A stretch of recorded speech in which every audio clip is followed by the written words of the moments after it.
welcome. Shut Up and Ride podcast, sponsored by the brilliant Charles Owen, and the band are back together. I have the boys, but before I talk to them, I need to do some podcast admin, people. I'm going to call it podmin. First of all, I want to talk about Charles Owen, because I love them more than anyone could ever imagine. I feel like Dave and Jade, I speak to them most days. They are my therapy. But I just wanted to give them a massive shout out. And if you are going to buy some software for your head or your back, please go to Charles Owen, because you're not just investing in something that will actually keep you safe. You're investing in a brand that genuinely have amazing morals and have a heritage behind them and are just bloody lovely people who are investing not only in this podcast and making us and keeping us on the road, but also they invest in so many companies. They are genuinely helping the horse community. And also, I saw one of their halo hats being worn the other day, and that is some sexy shit. What's a halo hat? It was like a big, it had a band round it. It was just really sexy. It's got like a silver kind of like disc on the top, and it looks really smart. It was really sexy. So they're not only lovely, but they're also sexy. So yes, please make sure that if you are going to invest in your safety, that you do it with Charles Owen, because honestly, they are such lovely people. Did you see it? Sexy, hey Ben? Yeah, that's not what I thought it was at all. I thought you meant that the peak went all the way around, like a sun hat. Oh no, yeah, I'm not sure about those. I've seen quite a lot of them. They're not great. Odd look. And then I've looked at it, and no, the halo hats are not that. They're very, very cool. They are sexy. Also, more podmin. There's lots of people who have joined the pod recently and come. Welcome, new pod family. Welcome. If you can share and like and buy tickets to the tour, please do. Get on it. Share it. The more people who know about this, the more we can make it happen. So I think it's like a call to action, boys. That's what it's in marketing terms. So like, share, follow, and tell everyone about this podcast stuff. So we need to know how you are, Ben, because you've been making us very worried. So what's been going on? We need a violin noise.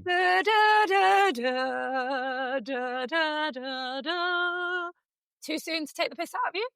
No, not at all. I've been taking the piss out of myself since I've done it. So basically, how much of the story do you want? I'll start at the beginning and move. We want it all. Quick. How funny is it? So there's funny bits. Yeah. You'll find with me, Ben, that funny bits. There's some very painful bits. Yeah, with me, you'll find sympathy between shit and syphilis in the dictionary. So I will try and be nice. That's where a perineum is, isn't it? Between shit and syphilis.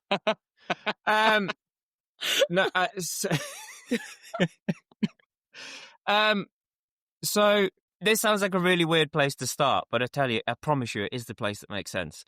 Do you remember my little black Welsh D Mojo had to go off and have 6 months off, and then he had to have some minor surgery to get him back on the road and then do rehab and be brought back into work? Yes. Because of that, I had to make different horses to do my act standing on the 6 in the long reins. I had to train a new horse to fill that role. And so I've been doing that sort of since last August throughout the winter. How long does that take normally? Well, exactly.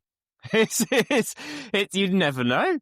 You never know. And then the same as with your horses, Simon, there's what it can jump as a single fence, then what it could jump as a track, and could it do that and then there's at home, then there's arena hire, then there's a show. Yeah. And it's the same thing with us.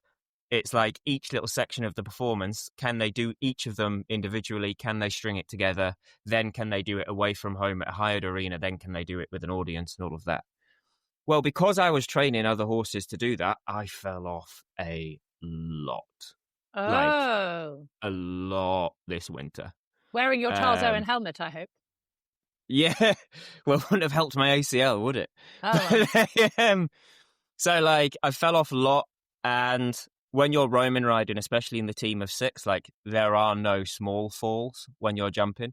Because you imagine, I don't jump big. I jump about 2'6", 2'8" at the moment when I'm standing on them. It's big enough when you're standing on a horse, can I just say. You're quite high up. And then the long range horses accelerate you into the floor. because if you fall off the two that you're standing on, the long reins horses really yank you forwards because they don't know you've fallen off.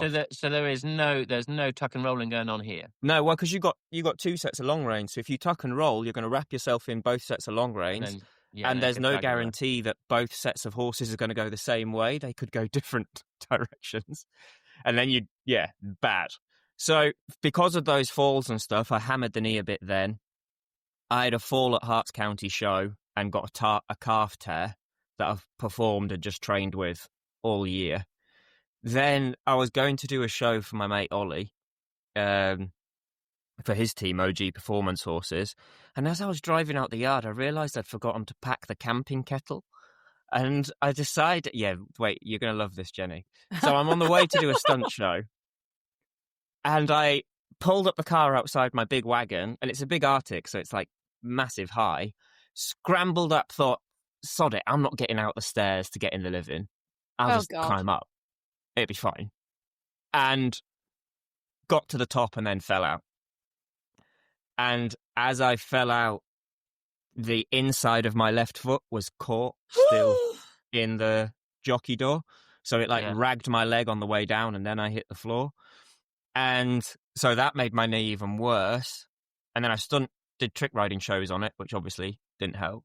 So you're weakening the whole time. Just weakening the whole time. Yeah. And then I think I sent the video to you guys of me jumping off that youngster. Hugo. And that's what did it. Yeah, or jumping off Hugo, like dismounting at a standstill. It kind of popped. Yeah, and that's exactly what it was. So my ACL completely snapped.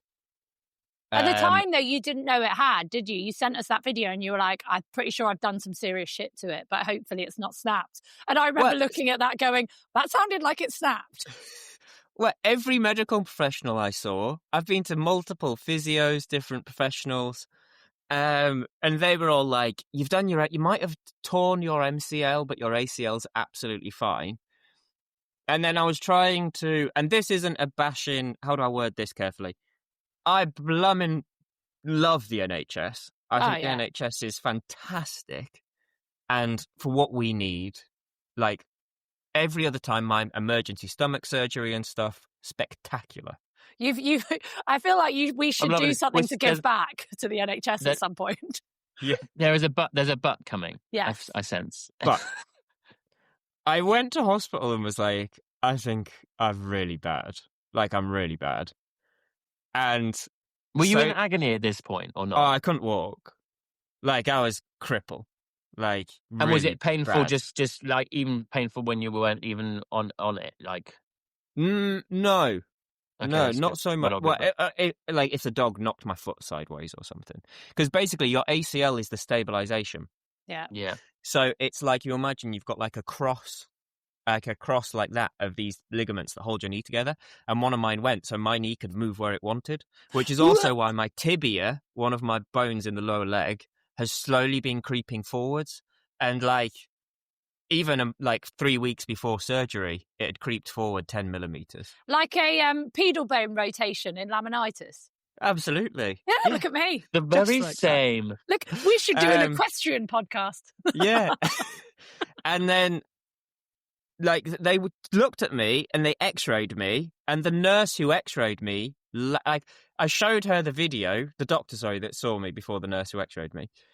And when the doctor saw me get off Hugo, they went, oh yeah, you're their exact words were, oh yeah, you're fucked. Which actually for me, I love it when a doc, like you could tell, like they were a little bit like, oh, shouldn't have said that. And I was like, no, good. I like this. Like straight down the line. I know where I'm at. Also, doesn't it make you feel justified for the amount of pain you're in? If someone goes, oh, no, you are fucked. And you're like, thank you. I thought I was being a wimp. But no, you've proved I'm not a complete pussy. Thank you very much.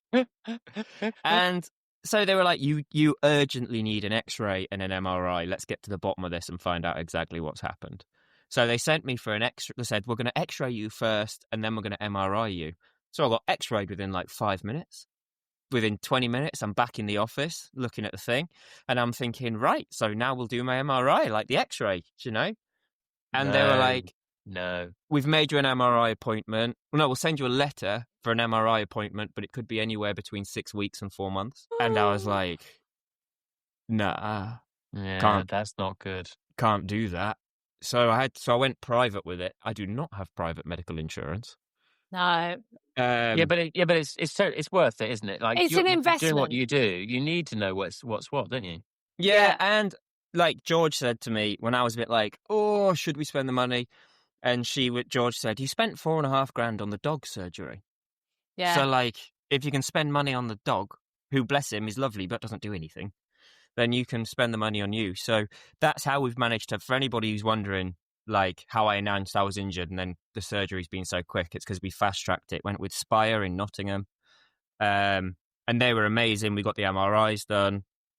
That made me laugh because then every physio and every medical professional was like, "Your ACL's fine. It'd be the other stuff."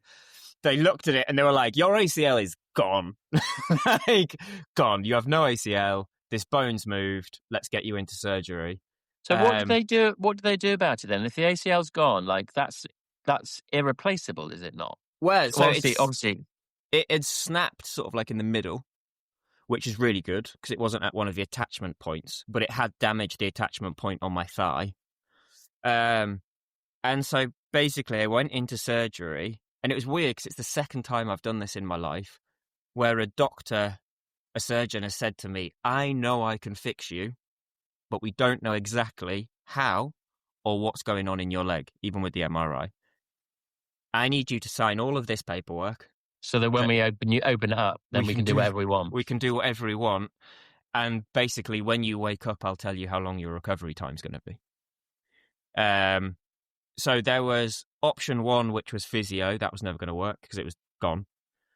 Option 2 was they used synthetic material to reattach my ACL to itself and then brace it with another synthetic brace and then use part of my IT band to make a brace around the knee on it.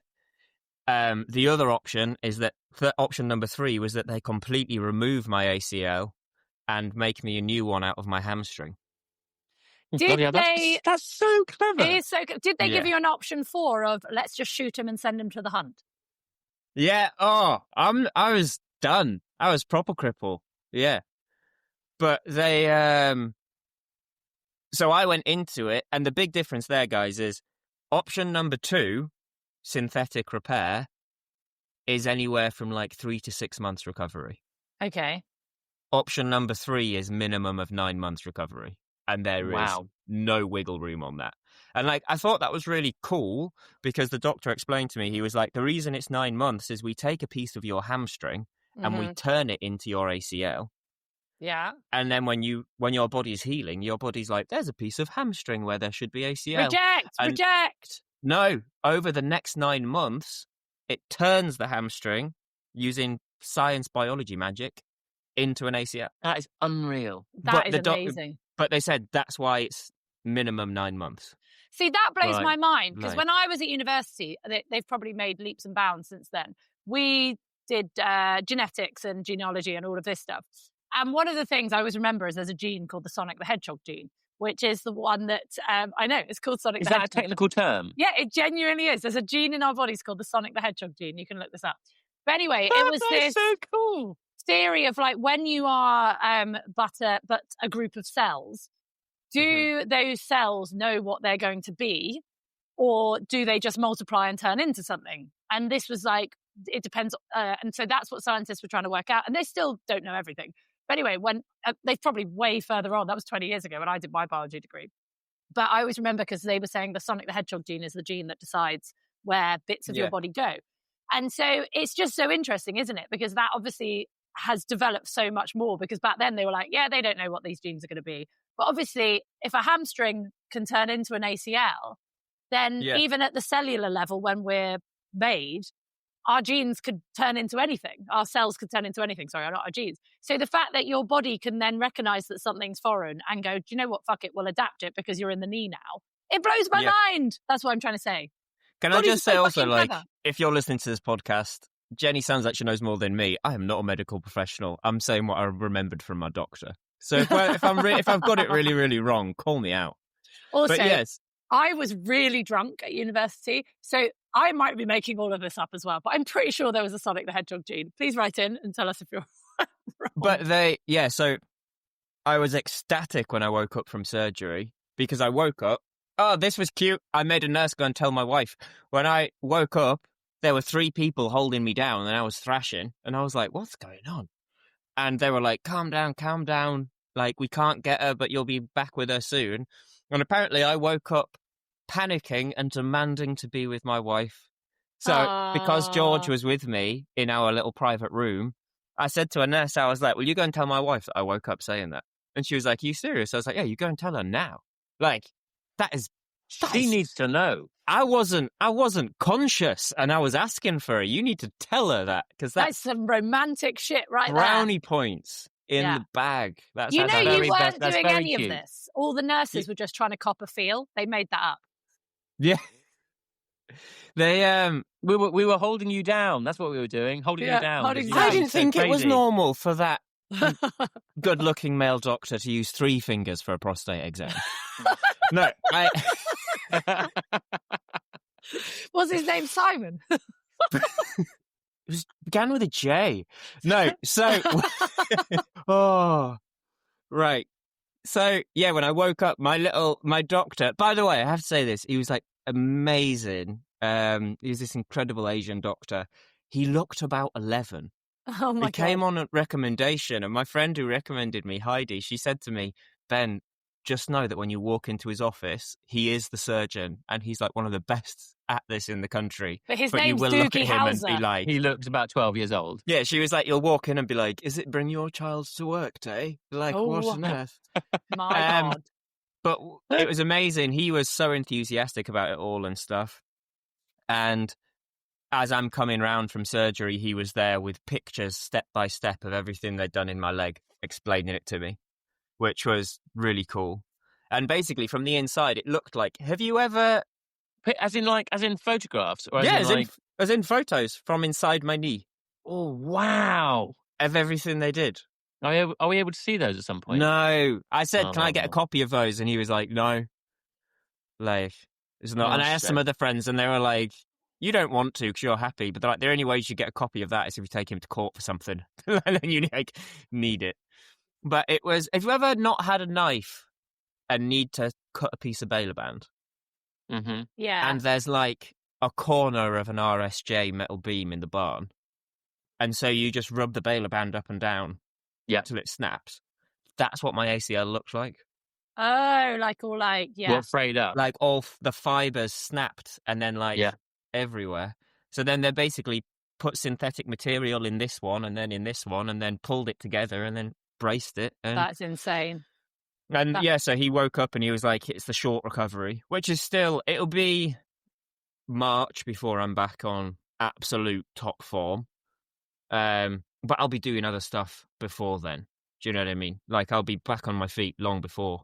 Like the Shut Up and Ride tour in January. Dates are the 16th and 17th at the Unicorn in Bishop Burton. Buy your tickets now on Cavago.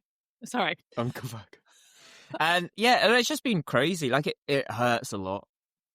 It hurt a lot for the first few days. And they put me on... Have you ever had that Oromorph stuff? Yes. No. Yeah.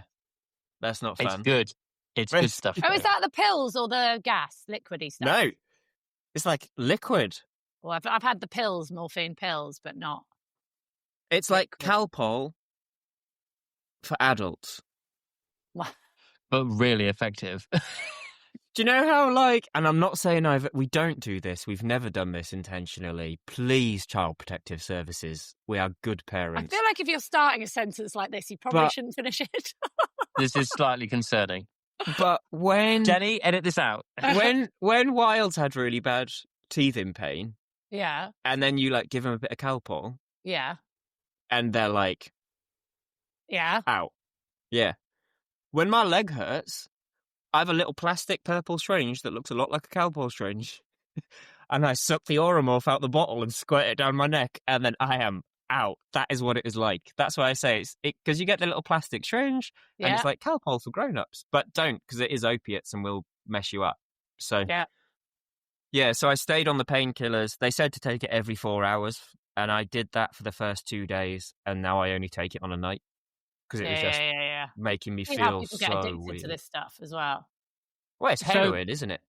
So what is the time scale here then? So when are you likely I to be really back need on a your wee, feet? so keep talking.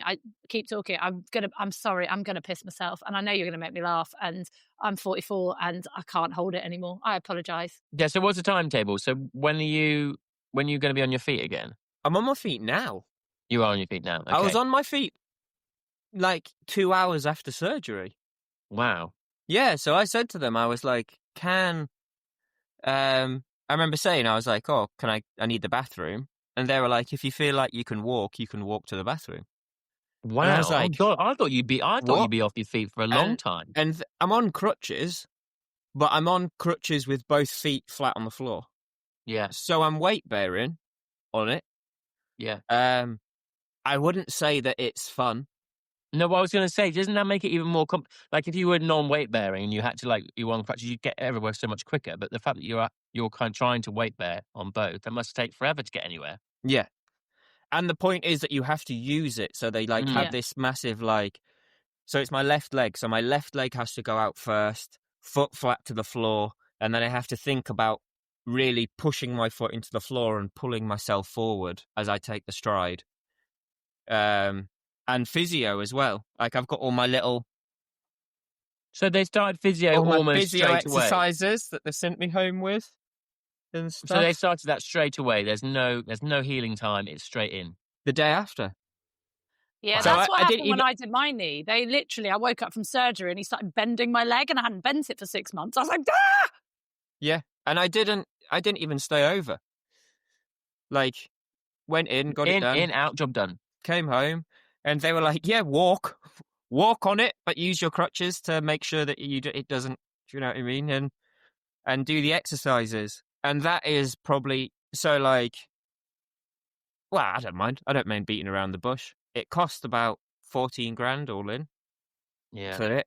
Which is, and before anyone's like, oh, Ben must be rich, that's a lot of money to me. But look how much you would lose if you were waiting 6 months for your MRI. No, but you wouldn't even have the I operation. agree. I just wanted to put it out there just so no one's like, oh, it's all right. Like, luckily, George and I had some savings and stuff away. Yeah. And so we could make it all work. But the reason I point that out is because when I was walking to the car, so lame, in so much pain, George was like, are you all right? I was like, this has been the most expensive day out ever. And I hurt so much more than and when I haven't arrived. Had fun. This is the worst day out we've ever been on. And then when, like I said to you guys, the first day when I had to do my exercises, I literally just lay on the living room floor crying because it hurt so much. But then, poor George, I may be a bit dramatic. So she heard me screaming and was like, you all right? And I was like, get me my belt. And she was like, why? And she was like, get me my belt. And then she knew, because I do this when I have massages, my belt that I wear all the time in shows, my lucky belt, has teeth marks all in the back. Because then the only way I could get through my physio on day one was to bite down on the leather of my belt and it was that bad. Oh yeah. It's like an episode of 1923. Just bite down on this while we cut your leg off. Yeah, no, because I looked it up online and I spoke to people at the hospital and I was like, it really hurts, and they were like, yeah, it's going to. They're like, and did you have Oromorph at that stage, or have you had that? Yeah. I was on Oromorph at that time. Ooh. And they said and this I found quite interesting. Because this is, I guess, our rehab, but then I'm doing my rehab on myself, so it doesn't transfer perfectly to horses, obviously. But they were like, as long as you only do movements with the left leg, where it's the left leg moving alone, if that makes sense. So, there's an exercise I have to do where I lay flat on my back, and then I've got to, bend the left leg as far as it will, and then put it straight. Bend it and put it straight. But I'm not allowed to say grab it with a hand and help it bend backwards or anything. Do you know? Yeah. It's just how much the leg can go, so it's not damaging, but it's not fun, guys. No, that doesn't sound fun at all. But it's only going to get better from now on. Yeah, and that's the best thing. That's it. You can see, can't you, how people go down a spiral of injury to, like, it sounds agonizing. And obviously, you are the type of person who will push through that. You have an end goal in mind. Your job relies on you to get better. And you have the mindset to be able to do that. And obviously, George will kick your fucking butt. You have a family to support you. But you could see how someone could spiral into a very dark place with an injury like this, or an injury of equal pain. And To be fair, I'm sure you probably have a bit, Ben, haven't you? I mean, you must have felt a bit low at times, or have you been? Has it been? I had Has my it been shits first and giggles? or I had my morphine and first mental kittens. breakdown yesterday. Did you? Yeah, but this ain't my first rodeo either, Yeah. is it? Like, Yeah.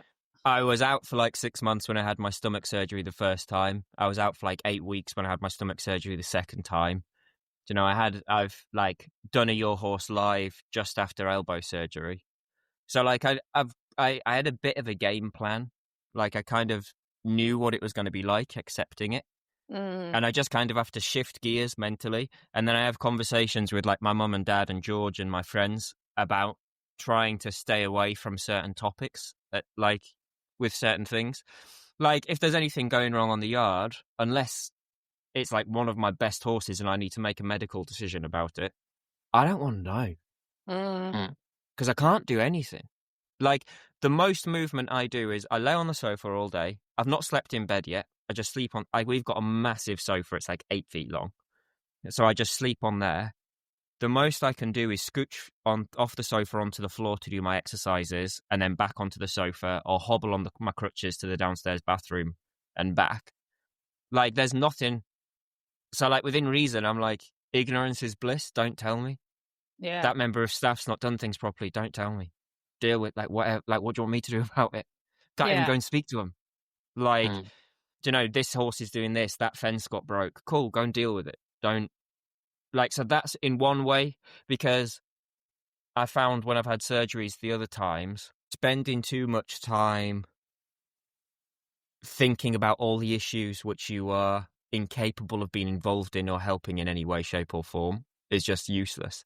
Yeah, yeah. You know, it's like having the strength to change the things I can and the wisdom to. What is it? I've butchered that one. But you know this saying, everyone knows this. But basically it's like if you can do something about it, worry about it. If you can't, don't even think about it. Yeah. I know what you mean. But you could become a literal armchair expert. You could go on social media now and just go around annoying people. Well, I just sort of keep, like, obviously I've still got this going on and I'm still doing the BAM stuff and stuff. I mean, when I've been incapacitated before, which has happened quite a lot of times, I found that it goes in little waves for me. And especially right at the beginning, I'm kind of okay. And then I get to, it's kind of similar time to now for you. And I then have a bit of a meltdown. And then I remember having a complete meltdown. I had the cast thing on, and I'd been at home on my own all day and not able to do anything. And James came back, and I was like, "If you don't help me cut this fucking thing off, then I'm gonna do my stuff." And he's like, "You're being a dick. Just shut up." But it was like it's so hard to not kind of feel like that.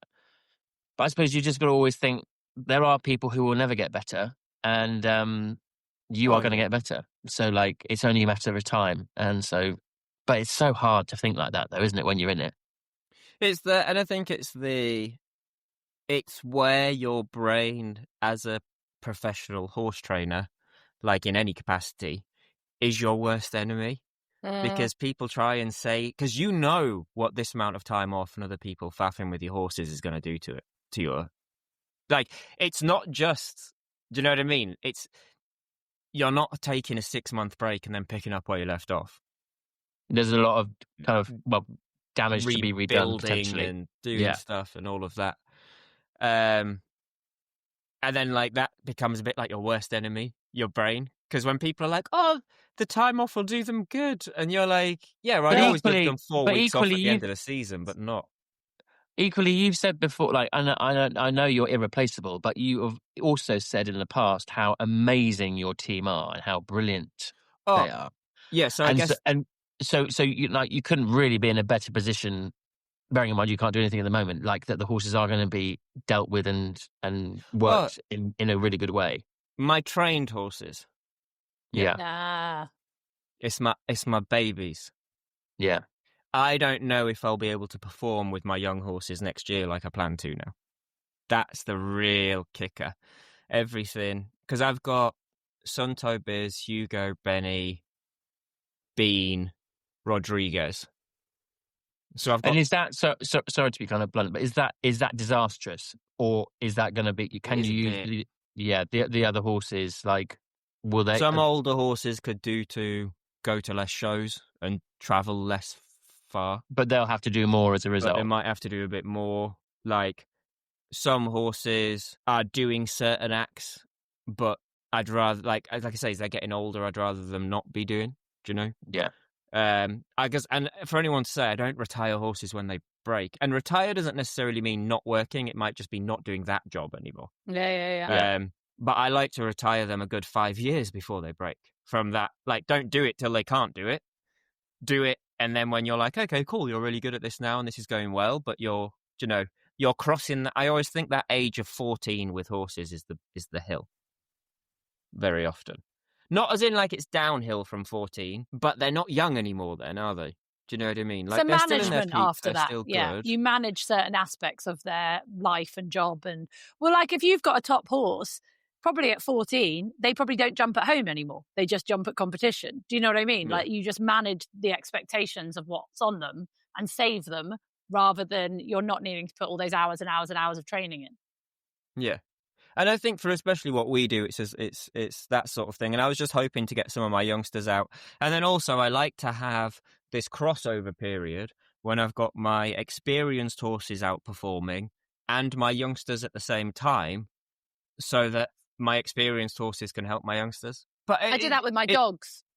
So Yeah. if I get a puppy, I want to do it before the oldest dog dies, even though you may have one dog too many, because the older dogs do train the younger dogs. But yeah, apart from that, everything will be fine. I'm sure I'll have some.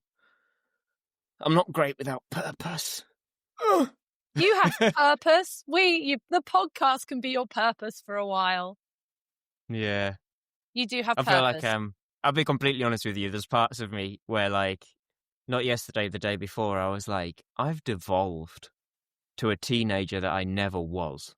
Because Why do you smell and keep having a wank on the sofa? I was sat in the dark and I'd been on my Xbox for like 6-7 hours just playing away, and I was like, what am I doing? Who am I? Like, some people, that's how they live their lives. Like, but surely Wild is helping you, like, keeping you on the straight and narrow and happy. And he's wonderful to cuddle him and stuff. This first period's difficult though, because, like, say he's playing on the living room floor and then he wobbles over because he's sort of nearly there with his crawling at the moment. We've got 2 teeth and we've nearly learnt to crawl. We're on it. But then, like, say he wobbles over and starts to cry or something, and then I'm trying to get to him, but I shouldn't really be getting to him anyway. And then George is coming in and she takes over, and like, because I can't walk without the crutches. Yeah. So, like, it's hard to, like, I can't make him a bottle. I can't carry him anywhere. I bet George is delighted with you at the moment. Yeah, I know, right? And I can't soothe him. Like, he loves to be stood up with him and you rock with him. I can't do that. I can't. So, like, that's hard. George is having a rough run of it at the moment. Like, bless her. But I've got lots of reinforcements. But you guys are a team, and she knows that. And I'm sure. I mean, if it was me, then I'd be like, right, this is my role, and this is what we're doing, and she won't be getting upset about it. No, but it's not like, like, George has been incredible, absolutely incredible. But in some ways, I think she's got it harder than me, because she's not getting to get outside as much and do stuff with horses as much as she'd like. And she's not even had the bloody surgery. Yeah. Do you know what I mean? Yeah, but very often happens like that, doesn't it? Yeah. Is she sympathetic, or is she a bit like me? And I'm just so not sympathetic when Gregor hurts himself. He stubbed his toe once, right? And I found him lying on the floor of the bedroom with his hand on his head, with the foot up in the air. I thought he'd broken something. And I came in, I was like, what's the matter? He's lying there groaning, and he'd stubbed his toe. So fuck knows how he'd handle something like this. Like, it's very hard to be sympathetic. If it makes you laugh, Jenny, I did that the other day after surgery. Like yesterday, I was walking from the bathroom back to the living room. I was chatting to George while I was doing it, and I absolutely slammed the toes of my right foot into my crutch. So then I'm balancing on my crutches, my bad leg, and my right foot where I've just battered the toes of it into the crutches. Oh my God! I bet you lost it then. I would have done. In more fun news, yes. Okay, maybe shouldn't have opened it quite like that, but like I'm not editing that out either now.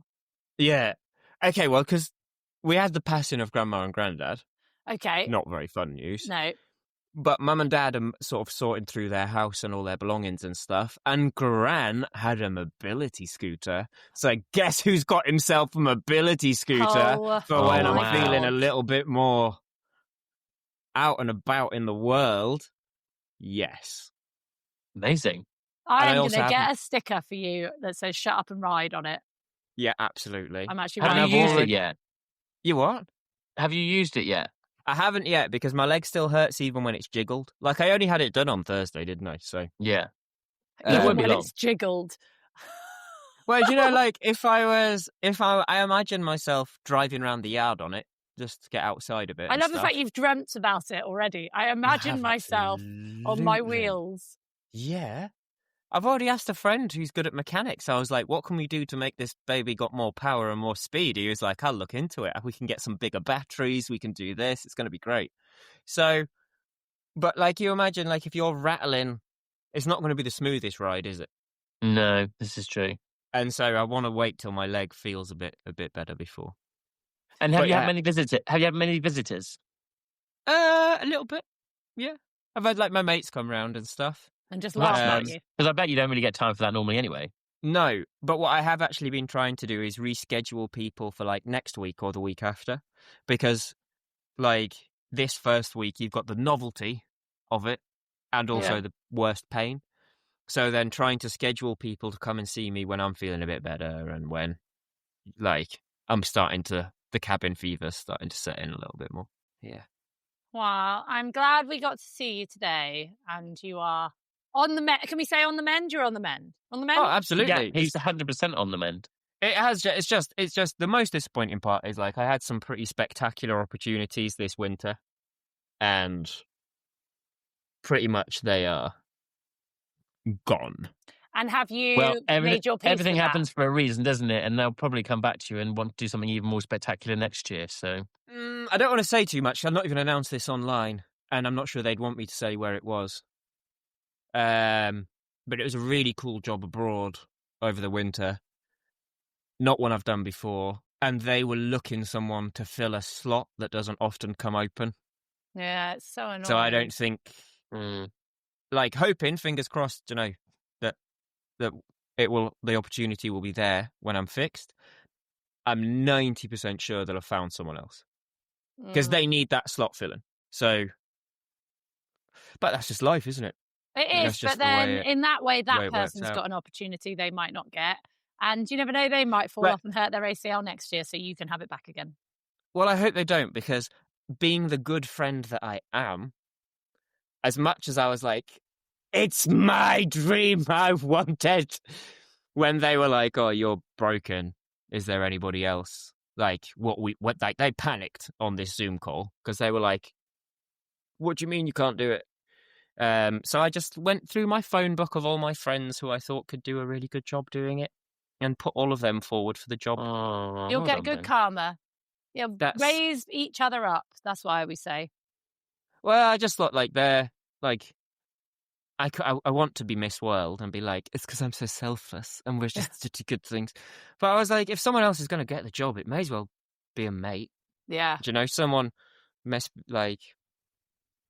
you did it for the children. I'm trying not to say names, so I don't want to make... There was one person I put forward, and they were like, he's very young. I was like, yeah, but he's like shit hot. And they were like, no.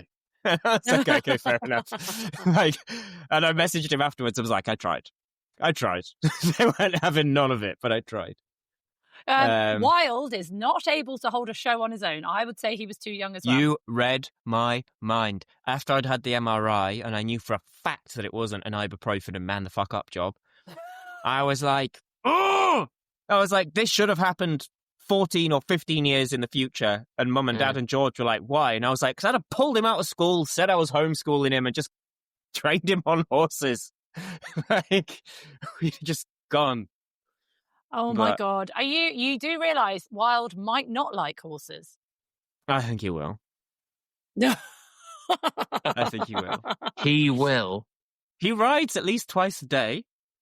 How will you cope with it if Wild decides he doesn't like horses? Paternity That's test. not actually entered his mind yet. No, I'm joking. If I don't care what he does. Like the same way with me and my sister. My sister is a primary school teacher. I fell into the horses like Mum and Dad do. I have a mild toyed fantasy, which let's see if it ever happens, if life plays out this way, where if Wild and any other children that George and I may or may not have, whatever in the future.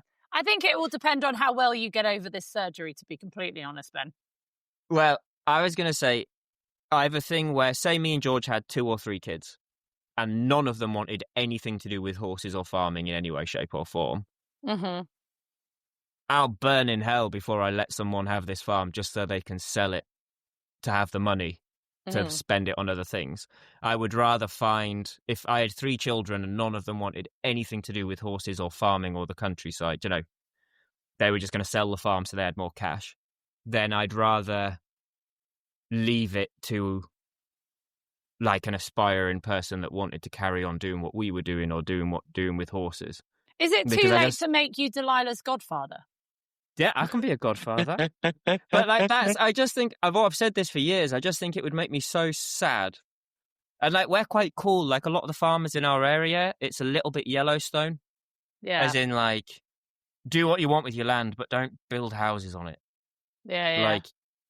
It's a beautiful area. We want to keep it beautiful and keep it like that. So if I could keep the farm in horses, I don't know. That probably sounds stupid, and God knows. Hopefully, I'm alive a long time before. If it was Yellowstone, which character would you be? Would your dad be the Kevin Costner? You'd be Beth. No, I've got to be. You didn't even think about that. I've 100%. What is it? JC? I don't know. Yeah, Casey. Casey. Yeah. Come on. When he catches the wild horse and he's in the round pen doing liberty with it and stuff. That is definitely you. That's me. Living in a caravan so you can afford... Playing with horses at liberty so you have to live in a caravan. That is me. So Jenny would be Beth then? Oh, yes, please. Simon gives big Rip vibes. Especially in the T-shirt he's been wearing in his latest advert, which, by the way, we have been inundated with comments about. We'll be right back. Riding isn't just a sport. It's a partnership, a passion, and a way of life. At Charles Owen, we've been protecting riders for almost 115 years. You don't earn that kind of legacy by chasing trends. You earn it by putting the rider and the horse first, always. No 2 riders are alike. No 2 heads are the same. And that's why one helmet style or shape simply isn't enough. No other brand takes the time to research safety the way we do. Every material, every angle, every impact. We study it, test it and innovate so you don't have to think twice. We've been quietly innovating for over a century, testing, researching, pushing the boundaries of safety again and again. Not because it sells, but because it saves. Whether you're a happy hacker, an ambitious amateur chasing your first rosette, or a professional riding at the very top of the sport, whatever you do with your horse, your partner, your teammate, your best friend, do it with a helmet that's designed to keep you safe. Do it with a brand that has stood the test of time. Do it in a Charles Owen helmet. And back to the show. I'm going to bring this up now. So Simon has recently done a very good presenting job for, I can't remember who it was for. For Tetworth Horse Trials. There's a new event on the 25th and 26th of October. It's a brand new event in Cambridgeshire, and it's really smart, actually. It's going to be a really good event. So anyway, Simon and I were chatting, and I was like, "You look really buff. I don't know what it is, Simon, but you look really hot." And he was like, "Oh, I thought my t-shirt was a bit tight or something." And literally, we were just messaging, and I was like, "All right, I'm going to check the Instagram, reply to any messages." And I had so many messages from people saying things like, he's looking very Mr. Darcy in his latest video. Someone's even written, I have to find the message now because it's going to make me laugh. But it was just so funny that we've been talking about it, and so many people then messaged us to say, please can you bring this up with Simon on the podcast? But I do look ridiculous. It's a women's t-shirt. So basically, it's a company that are like supporting the event and clothing company, and they're like, oh, there's a rail of clothes there, go and pick something. And they had like a couple of jackets that were literally enormous, like I was swimming in. And then there was this t-shirt, and I was like, well, I'll put that on. It's ladies and it feels quite tight. And I didn't really realise what it looked like. It looks really stupid. It doesn't. It just makes you look. So someone has sent us a video that actually tagged us in the video and said, you better rip the absolute shit out of Simon for this teeny tiny t-shirt. That was from Caroline Jeffries. Oh my God, it's absolutely brilliant. It is very twee. It is very twee. It was absolutely, I love our followers. They make me laugh. Someone's just said, am I the only one thinking Simon's Tetworth promo video today, walking through the water, was a Mr. Darcy moment? Looking good, Simon. So yeah, it's had mixed reviews, shall we say. It was... That was absolutely brilliant. But I love how invested our fans are, that they're always on the lookout for an excuse to rip the absolute shit out of us. I love it. That was from Nicola. So thank you very much. But yes, thank you, Nicola. You do look. I thought you looked smoking in it personally, but maybe Ben will have to have a look at it and make his own decision. But yes, I'll have to have a look. I didn't realise it was a woman's top, so that explains it all and makes it even funnier. Yeah, it's a woman's tee. It's a couple of sizes too small. Oh, it's very funny. Very, very funny. Well, because I spent my entire teenage years in... Yeah, quite broad. You're quite broad. Have you...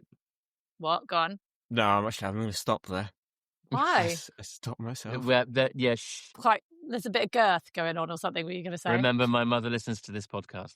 Oh, no, that's not the road I was going down. I was just going to say, well, do you know, it doesn't matter if it was quite a broad T-shirt. There are quite a lot of broad people in both genders.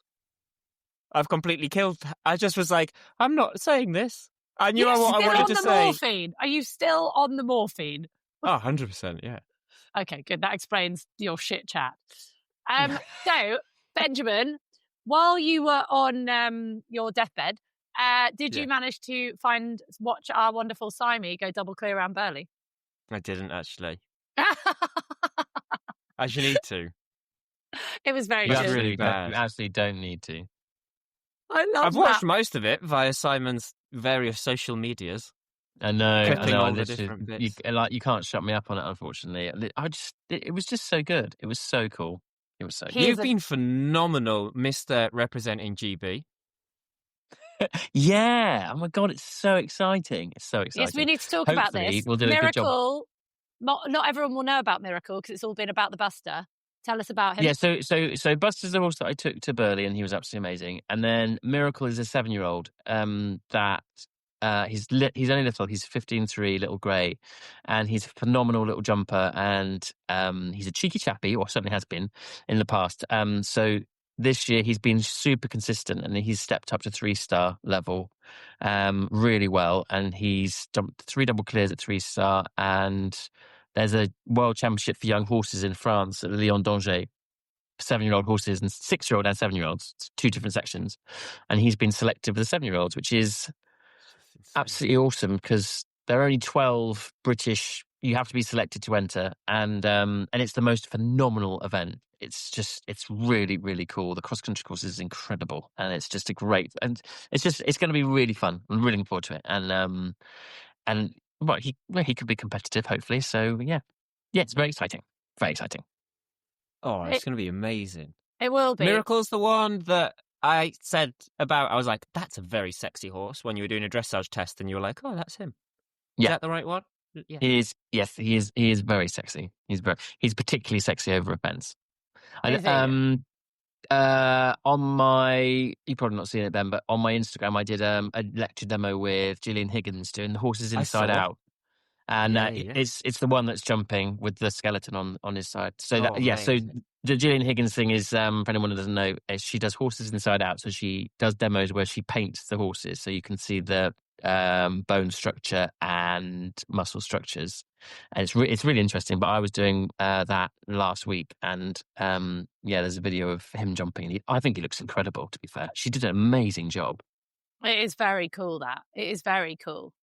I do, yeah. Well, especially over a jump, it really makes you realise how, because so many people don't even know where the horse's spine goes down the neck. Like that blows people's minds. Like I think it's really interesting. With Miracle, when you're in France, how hard is it for you not to speak in a French accent? No, it's very easy. Is it? Do you not like mimic people because you're so good at accents? Do you ever find like you end up, if someone's talking to you with an accent, you accidentally slip into that accent? I do that all the time. Sometimes, yeah. No, I spend most of my time when I'm in France trying to speak French. Oh, how is your actual French, not just the accent? It's okay. My biggest problem with my French is that I did it for A level, and I sound okay. So like I conjugate a sentence, so I'll like go into a shop or go up to somebody and I'll ask them a question, and it will sound like I know what I'm doing, and then they reply because it sounds okay. They then reply really fast, and I'm like, "Whoa! I have no idea what you're talking about." I do that as well. No, I don't. I can't speak any language, but I know what you mean. It's like, oh my God. So speaking of languages, I was sat on a plane on the way back 2 days ago from England. And it was a lovely Indian couple who had flown from Delhi to Heathrow and then Heathrow. And I only know this because they were showing me things on their phones to try and get me to understand. Two things here. So they did not speak a word of English. So anytime anyone came round with a tray, they would ask them if they wanted a drink, and all they knew was water. So the whole trip, that's all they drank was water because they didn't know how to say anything else. They obviously didn't know how to ask for a headset or anything because they didn't plug anything in. They just had the picture of the plane going for the whole 9 hours. And then we managed to get charger. So they borrowed my charger to charge their phone. And then we spent 9 hours in a plane establishing I have no idea what they're saying. And I get up to go and they just start talking to me in Indian and quite trying to get some. And I've no idea, but they just kept going at me. They kept speaking words. I'm like, I have no idea what you're saying. But they kept doing it. And they did the English thing of getting louder. But I was like, I have no idea. I have no idea. So I don't know if they were asking if they were now in Canada or I don't know. So I just gave up. I was like, I'm sorry. And she laughed and was like, it's fine. I was like, we spent 9 hours establishing I can't speak Indian and yet you're still talking at me. What is it? It's difficult as well, isn't it? Because as long as it's a Latin-based European language, you kind of have enough within reason, enough from school and life to be like, let's both be slow and loud. We'll get somewhere. Fromage. I think they made cheese. Then when it's Punjabi or Mandarin or, do you know what I mean? You're there's no clue. Done. No. And they were smiling and nodding and getting louder. I was like, I have no idea. And all you've done is sit there for 9 hours and all you've drunk is water. They didn't even want the food. I was like, how have you done this? My brain that cannot sit for 2 seconds was like, you're giving me anxiety by not doing something. It was just so weird. But they were very lovely and they might still be sat on that plane for all I know. I don't know if they knew where they were or anything. But I charged their phone for them. That was about all I could manage. Oh, that was very good of you. You did a good deed. But yes, my biggest problem is with my French is I seem these days all I seem to really think about is rude words. Like you'd fit in quite well, Jenny, with with my comments. Is it go in your head or do they come out? No, I tend to like. It's something that it's so weird. It's something that so people that work for me and that kind of ride out with me, I've taught lots of them these kind of swear words, and we ride along saying swear words in French, which is quite good fun. We do that in Spanish. I'm a bad influence. Oh, do you? I don't know any Spanish ones. Yeah, I don't know any Spanish. I just know the swear words. But that's like, we'll have little things that the team can say. Or like, if you're warming up or rehearsing for a show and there's someone like around the arena that's not part of our team that's causing bother to us or the horses, then one of the boys might like ride past and be like, "Hey, cabron," and you're like, "Okay." What does cabron mean? It either means dickhead or see you next Tuesday. Oh, so that's like that's le putain in French. Putain. Putain. That's normally that. I'm not sure exactly what that translates to, but it's not very nice. But it's like. Oh, sorry. I was going to say it's pushti malaka in like Pushti Greek malaka. Pushti malaka. Cypriot. I grew up in Cyprus. That was about all I know. And budana. I can't remember very much of my Spanish. It's me gusto montar caballos. Oh, nice. Something horse. Caballos is horse. I like riding horses. I like riding horses. Me llamo Simón, me gusto montar caballos. You're so good with your accents. You are really. Es muy importante por mí. Whereas when I lived in Spain, I could only knew a few words because I can't do it. And I used to know a few words. So I would take like the guys on the yard, I'd be like, caballo infermo, no enoi, which is horse is sick. Don't give it any hay. But I just knew the words. I didn't know how to put them together. I wish I'd spent time in Spain when I was younger. But I'm useless. I could live there all my life. I still wouldn't be able to. I tried really hard, really, really hard. So I had a moped when I lived in Spain because you just can buy a moped. I used to drive to and from work through the hills, and I went round a corner. No one ever teaches you how to drive it. So no one says when you're going around a turn, don't brake because then you wheel spin and it goes off. So anyway, I fell off my bike outside this massive like race course and yard. And I obviously was wearing a little vest top and I was bleeding profusely out of my arm. Anyway, these guys all ran and were trying to save me and they didn't speak English and I don't speak Spanish. And so they're like, come in. And I was like, no, I just wanted to go home and clean it up at home. And there was blood fucking everywhere. And I was trying to explain to them that I'm a horse rider and I'm tough. So I was saying things like, caballo, tough, and like putting arms up to be like a wrestler and like showing my muscles. They must have thought I was fucking insane. Like, caballo, and then doing like the muscle thing. So they must have gone, she thinks she's a horse? She's a strong horse? Yeah. And then I drove round the corner, got back on my bike, bleeding everywhere, drove round the corner and just burst into tears. I should have just gone with them and cleaned up my arm. But yes, so they obviously thought I was clinically insane and probably should deserve to bleed out on my way back down a mountain. But yes, that was a terrible story. But that was my time in Spain. It was very good. Right. Ben, I can see you are visibly uncomfortable sat there. I'm in so much pain. I know. I've done really see, well. Like, your eyes are starting to water and really bloodshot. well. You have done really well. I've just... Oh, can I just... Yes. Because great if we can wrap this up so I can go take some more painkillers. Because I've scheduled it so that I'm less smashed for this. But has my internet been better? Yes, it has.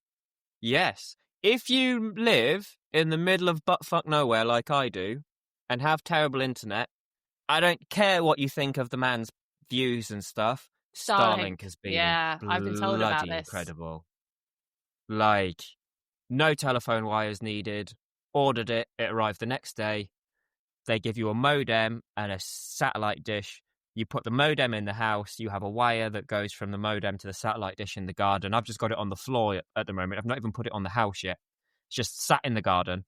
And it's like my internet is 5 times faster or something. And is it good in bad weather as well? Because this was one of the other things. Throughout the storms, the wind, the rain, all of it. Because I was thinking of getting a mobile one for me, because obviously I work at lots of events and we really need the good Wi-Fi for like a lot of the jobs that I do. Because when I did Spruce Meadows, we needed it was all this new technology that meant we were hooked up to the studio live, and I was on a thing via my phone for my intercom system and for my talkback. And I was like, this is so clever, but it is totally dependent on 5G, or they show Wi-Fi, which we all know. Yeah. And I was You can like, if get a I had a portable mobile, one. mobile one. You There can we get go, a portable people. one that's like the size of an iPad, and like you can use it anywhere. We're going to get one for next year to go to like when we're away with stuff. Yeah. And I You think guys are so good at adulting. I know. We are adulting. This is very good. Simon's like, I have no fucking idea. I just play with ponies. I'm not good at adulting. I've also got a lot of time off in front of me, so I was like, I'm going to spend all this time at home. I need better internet. Basically. It's all right, Simon. You're good at other things, like riding horses and influencing well, now. Languages, which is your secret weapon. Well, And it's what? not. They're not good enough for that, unfortunately. I wish they were. The French is better. Oh, also, Simon's got another secret weapon. Don't you worry. It's not that secret. No. Not in anything grey. Or his Speedos. Or his Speedos. Anyway, Ben, can we you make look Shut very- Up and Ride Speedos? Yes. Shut up and ride Speedos. No, we've discussed this. Fine. Can I have the world's only pair of Yes. Shut Up and Ride Speedos? We will get super cross country on it. So what we'll do, we'll do merchandise now. Merchandise is now available on Super Cross Country's website, hoodies and stuff. We're thinking of doing onesies, so people can go to the yard in the evening in their onesies. So let us know Can if we you think that's a start good idea. a petition? What? Do you know those? I don't know how this interferes with sponsors and stuff, but have you seen those new riding onesies? Yes, they look awful. I'm sorry. I think Simon should wear one. I've not seen this. it's for like a Shut Up and ride. Live. Basically, it's like if someone turned a condom into an all-in-one riding outfit. That's what it looks Do like. you know like those sports t-shirts you wear for like running? Oh no, Yeah. a bit like the t-shirt you wore in your latest ad. It's just it would have gone to the floor, around your legs and Oh. everything. Oh God. Okay. I think you'd look great in it. If you don't do it, I'm going to do it. Maybe me and Simon will model them together. It leaves no Yeah, the room tour. for imagination, Simon. I think actually you might get arrested if you wear one because it will reveal everything. If I've got to be near Simon, I'm just going to put a baguette down it next to my leg. Oh, Right, very quickly, boys. What's annoyed you this week? Simon. Oh, I'm still on a bit of a high from everything, so it's really. I can't really think of anything that's annoyed me this week. Or have I not even annoyed you? Okay, maybe I can just say like it's annoying me that my dog is getting older and older. Oh, that annoys me as well. Where's gorgeous girl? There She she coming is. in. Oh, there she is. Hi, gorgeous girl. Says hello. Oh, I can give you a good quote for that, Winston Churchill. oh God. It is life's greatest tragedy that we must outlive so many wonderful dogs and horses. Yes, isn't it it? is. It is. Yeah. Poor gorgeous girl. So yeah, that's Oh. annoying me. Bless That you. annoys me on a daily basis. I was thinking of that this morning when I was looking at Maverick. Just like, he's just the perfect dog. Right, Benji? You never say that about Gregor. Because he's not a dog. No, but you never say, look at him and I get sad, imagining one day he'll be gone or anything. You're like, No, he's Can't imagine insured. life I'll be without delighted. what's annoyed me? Yeah. I'm pretty sure I've said this before, but obviously I've got a lot of time on social media at the moment. Oh. Fuck off with your bareback pads. What? No, you haven't said this before. You told me you wanted to talk about it. Bareback pads. What's your aversion to a bareback pad? And apart from the fact it's quite fun to say. It's like saying, want to ride bridleless? Buy this bridle. It really fucks me off. These are my naked clothes. Fuck off. It's like saying, want to dry your horse? Use the contents of this water bottle. Like, it really grinds my gears because the further we get into human society as we just rocket ourselves into, like, doomsday, words and language mean less and less because people just decide to pick a word and make it mean whatever they want. Okay. And bareback is you on the horse's hair, riding bareback. Okay, so like- what should they call them? A treeless saddle. Oh, okay. Yeah. That is people will tell me when they tell me that they want a lesson and they want to ride bareback and bridleless, and then they're like, I ride bareback all the time, and I'm like, send me a video, or we send things out. We need a person to ride a horse bareback in a galloping scene on a film. Send videos of you riding bareback. But do you know that massive fucking suede coloured thing that's underneath you that you attached with a girth? You're not bareback. My God, that really is annoying. That is my issue, because people say they ride bareback. A bareback pad doesn't exist. It's impossible to have a bareback pad. The moment you put a pad on the horse, it's no longer bareback. Do you think they should rename it like a vagina saver or something like that? Because that's the only reason you'd wear a bareback pad, is because it's sort a vagina saver. Oh, yes. No. Okay, maybe I should rein it in a little bit. Or a testicle saver. A testicle saver. Well, because they used to call them bareback pads, and it would be like a numna with a girth. Yeah. I've seen bareback pads now with stirrup holes, girths, and frickin' knee rolls. Oh my God. Yeah, so that's a saddle. It just. Sorry, I know this doesn't matter. So to it should be else called a back pad. No, I can see It's how just a annoying saddle. this would be. It's just a saddle. I'm very it's just much a saddle. enjoying It's a treeless saddle. the rant. We don't need. Yeah. No, we need. Yeah, I should go because I'm going to go I'm off. enjoying that. I was very much enjoying it. Excellent. I saw. Okay, really not naming any names. No, I can't. You can. It's a safe space. Only We might have to edit this out. 250,000 people have listened to this podcast. We might have to edit this out, but Okay. I don't know. Okay. But we might not have to. Okay. I won't use any names. But it highly amuses me that there are some people. I've seen some advertisements on social media for some horse training events that are sponsored by companies that mainly sell karmas. Okay. And I find that really amusing. Just in like we will teach you these exercises to get your horse to be calm.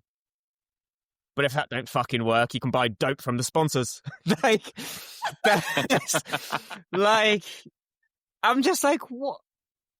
Where's bear?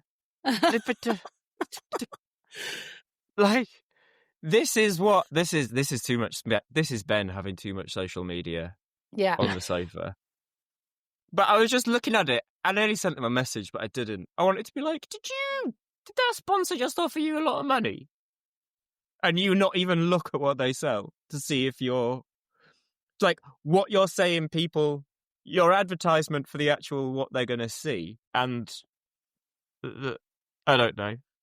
No, sorry, I'm I'm getting delirious. And I know it's hard to make money in the horse world. So if someone's offering you money to speak about their product, but I think there's some morals that should be involved, or research perhaps on the part of the person. I've just given up.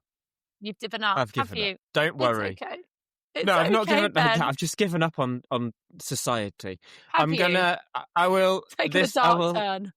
While I'm off, I'll do more social media digging and I will find more heinous crimes to bring up in what's annoyed us this week. Jenny, what's annoyed you this week? Quite a few things. Myself. I've annoyed myself. Do you remember quite a long time ago, what's annoyed me was the pedestrians walking out in front of my cars, because in Canada, they have the right of way, and you mocked me to say that any pedestrian has right of way.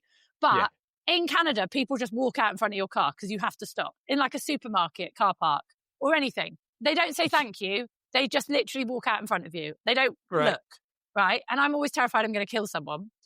And I even had this conversation with someone because he went and drove in England, and he was just like, people don't walk in front of you. You're stood there waiting and they let you go. Anyway, I didn't realise how accustomed I'd come to this, and I had a few near misses while in England this week because I just fucking walked out in front of people. No. But I'm still very English. I did it while thanking them, but I was just expecting people to stop. It is amazing how you become accustomed. I haven't let go of the thanking, though. I'm not that Canadian yet. But I will still thank people. But I just want to reiterate my thing I said before. If you drive in the UK, maybe you're 17, you've just got your license. If a pedestrian steps in front of your car, it is our law that you stop. Yes. But people in England stop and wait for the car to stop. In Canada, they just walk out. Yeah, no. They really do. I swear they do things just to be less American. In America, jaywalking's a crime, so in Canada, they're like... Yes. Also, I forgot what the English word, our word for cilantro was. Coriander? Yes, but I couldn't remember because I didn't know what cilantro was. I was in the supermarket and I had, what's cilantro? Googled it. Oh, coriander. And then I was in England and I couldn't remember what the English word for coriander was. How do you know that, becoming Ben? too Canadian of it. Oh, okay. And then Gregor did American it last horse night. trainer lived with us for like nearly a year. Ah, so there we that's go. where... And Gregor last night couldn't remember what eggplant is. Aubergine.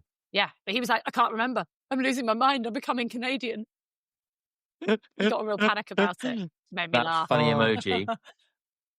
The emoji that Simon uses when he's talking about his downstairs. Yeah. Right. And on that note. Right. If you two... Happy days. I was going to say, I need to go.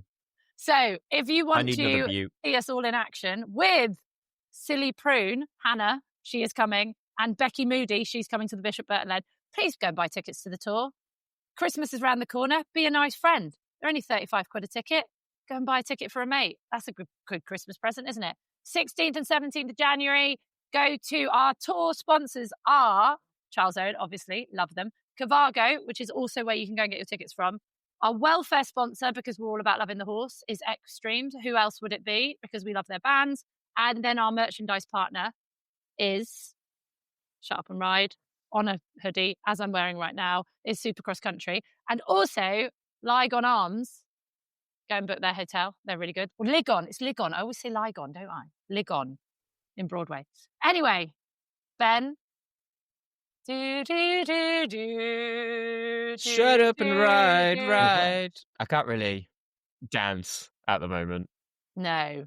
But shut up and ride. Well, Simon, do it in French. Oh, shut up and ride. Oh, I don't know.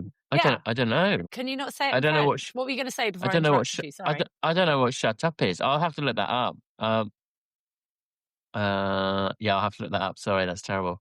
As in, like in French, or in my French accent. I was going to go French, but we've just found a flaw in your French. Oh my yeah. Like I can say, my French is not that amazing. Do you know what ride is in French? Mont. Wow, this is such a good way to end a podcast. Yeah, this is not good, is it? Mont. No. What were you going to say? No, sorry, before I interrupted you.